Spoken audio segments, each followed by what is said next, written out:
আসসালামু আলাইকুম সুপ্রিয় দর্শক, আজকে আমি আপনাদের সাথে শেয়ার করব মালাই পুডিং রেসিপি। সারাদিন রোজা রাখার পরে যদি ঠান্ডা ঠান্ডা এরকমের এক টুকরো মালাই পুডিং খাওয়া যায় তবে মন প্রাণ শরীর সব জুড়িয়ে যাবে। আর এই মালাই পুডিংটা কিন্তু তৈরি করা খুবই সহজ আর খেতেও হয় অনেক বেশি মজার। মাত্র 10 মিনিটেই কিন্তু চাইলে এই পুডিংটা তৈরি করে নিতে পারেন। আশা করছি আমার আজকের রেসিপিটিও আপনাদের ভালো লাগবে। ভিডিওটি ভালো লাগলে অবশ্যই লাইক কমেন্ট ও বেশি বেশি শেয়ার করার অনুরোধ রইল। তো আর কথা না বাড়িয়ে চলুন মূল রেসিপিতে চলে যাই। পুডিং তৈরি করার জন্য প্রথমে আমি ক্যারামেল তৈরি করে নেব। এর জন্য চুলায় একটি প্যান বসিয়ে এর মাঝে দিয়ে দিচ্ছি হাফ কাপ চিনি। চিনিটাকে একটু ছড়িয়ে নিচ্ছি। আমি আজকে পুডিংটাকে তৈরি করব প্রথমে চিনিটাকে ক্যারামেল করে, তারপরে ক্যারামেল তৈরি করে পুডিংটা বানালে কিন্তু পুডিংয়ের কালারটা অনেক বেশি সুন্দর হয় আর পুডিংটা থেকে দারুণ একটি স্মেল আসে। যখন চিনিটা কিছুটা গলতে শুরু করবে ওই মুহূর্তে আমি একটি স্প্যাচুলার সাহায্যে এভাবে নেড়ে নিচ্ছি। চুলার আঁচ মিডিয়ামে রেখে আমি পুডিংটা তৈরি করে নিচ্ছি।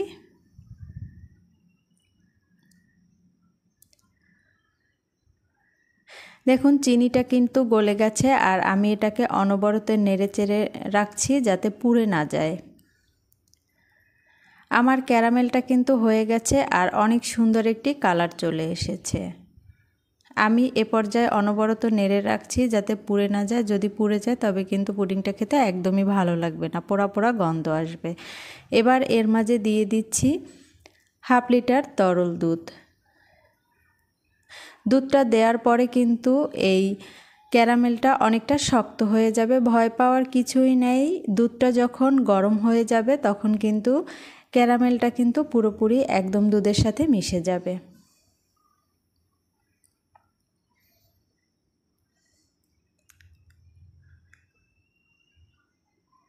দেখুন ক্যারামেলটা কিন্তু অনেকটা শক্ত হয়ে গেছে। কিছুটা সময় জাল করার পরে দেখুন ক্যারামেলটা কিন্তু খুব ভালোভাবে দুধের সাথে মিশে গেছে। আমি নেড়ে চেড়ে দেখিয়ে দিচ্ছি। এ পর্যায়ে আমি এর মাঝে দিয়ে দিচ্ছি 1/4 কাপ গুঁড়া দুধ। গুঁড়া দুধটা দিলে খুব দ্রুত এই দুধটা ঘন হয়ে যাবে আর মালাই পুডিংটা খেতেও কিন্তু অনেক বেশি ভালো লাগবে। গুঁড়া দুধটা সম্পূর্ণ অপশনাল, আপনারা চাইলে বাদ দিতে পারেন। সেক্ষেত্রে কিন্তু এই লিকুইড দুধটাকে খুব ভালোভাবে জাল করে ঘন করে নিতে হবে, না হয় কিন্তু মালাই পুডিংটা খেতে খুব বেশি ভালো লাগবে না। আমি নেড়ে চেড়ে দুধটাকে জাল করে নিচ্ছি। খুব বেশি সময় জাল করার প্রয়োজন নেই, যেহেতু আমি এখানে গুঁড়া দুধ দিয়েছি তাই দুধটা অল্প সময়ের মাঝেই ঘন হয়ে যাবে।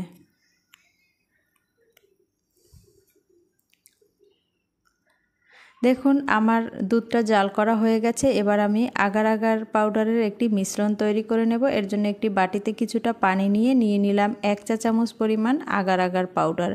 আগার আগার পাউডারটা যে কোনো তরল খাবারকে বা লিকুইড খাবারকে এটা জমাট বাঁধাতে সহায়তা করে। এখন আমি আগার আগার পাউডারটাকে খুব ভালোভাবে পানির সাথে মিশিয়ে দিয়েছি আর আমার মিশ্রণটা রেডি। এবার আমি এই পুডিংয়ের মিশ্রণের মাঝে দিয়ে দিচ্ছি।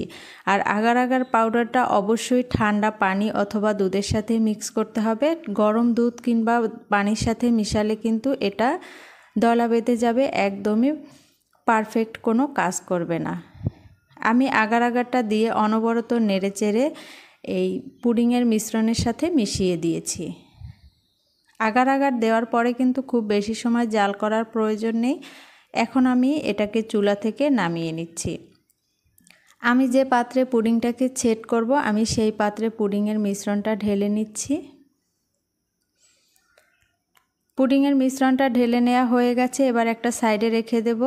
এটাকে পুরোপুরি ঠান্ডা করে আমি নর্মাল ফ্রিজে রেখে দেব 1 ঘন্টার জন্য। দেখুন আমি 1 ঘন্টা নর্মাল ফ্রিজে রেখেছি আর এটা খুব ভালোভাবে সেট হয়ে গেছে। এবার আমি একটি চাকুর সাহায্যে এর চারপাশ দিয়ে ছাড়িয়ে নিচ্ছি যাতে আমার মোল্ড আউট করতে সুবিধা হয়।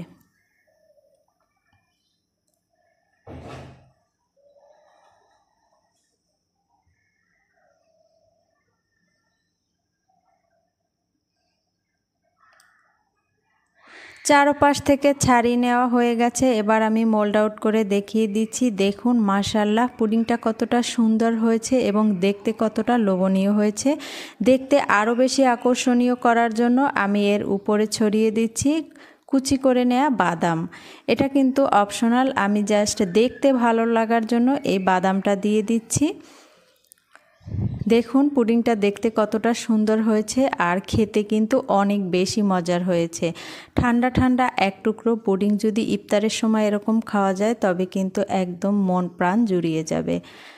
আমি আপনাদের কেটে দেখিয়ে দিচ্ছি এটার ভেতরটাও কতটা সুন্দর হয়েছে, কতটা স্মুথ হয়েছে।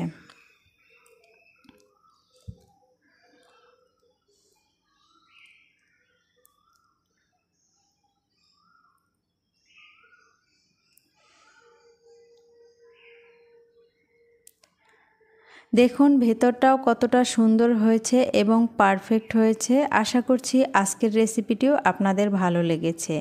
বাসায় যদি আপনারা এই পুডিং ট্রাই করেন অবশ্যই আমার কমেন্ট বক্সে শেয়ার করতে পারেন। ভিডিওটি ভালো লাগলে লাইক কমেন্টও বেশি বেশি শেয়ার করার অনুরোধ রইল। সবাই ভালো থাকবেন, সুস্থ থাকবেন।